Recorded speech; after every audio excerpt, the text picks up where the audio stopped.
During hard times, one club has cashed in on the optimism and high spirits of the 50s and 60s with the opening of blue suede shoes in Lombard.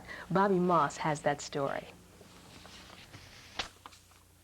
This era of the recession, where times are tough and unemployment is very high, there is a place where you can take your favorite girlfriend or your wife or, you know, whoever, and come out and have a marvelous time. You can dance, you can drink, you can enjoy good food at reasonable prices. And here to tell you a little bit more about it is Joe Bortz, owner of this charming place in Lombard, and it's entitled, if you will, Blue Suede Shoes. How did you get the title and the inspiration for that title, Joe? Well, we were looking for a name that would kind of carry across immediately what we were doing, and the name Blue Suede Shoes seems to tell people exactly where we're at.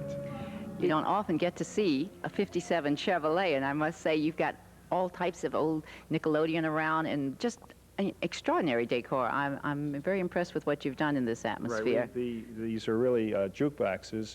The jukeboxes are all from the period of the 50s and the 60s. We have one right behind me also that's playing some of the tunes from the 50s and the 60s, and the jukebox does play when Dominic DeCesar is taking a break from spinning records.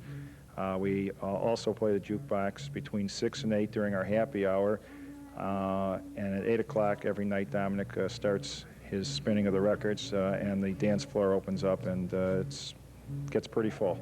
Our library is very extensive, and it's mostly 45s and all original tunes.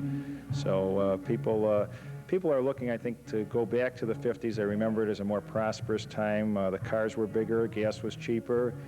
The people were younger? People were younger. It's interesting, though, the people, you know, who are 21 and 22 and 23 seem to be getting into it just the way some of the folks that came out of the period are getting back into it. So. Super.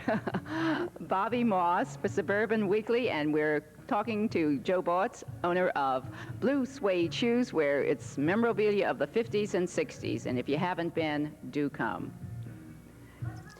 And that concludes this edition of Suburban Weekly. I'm Judy Lynn reporting. Be sure to join us next week when we'll have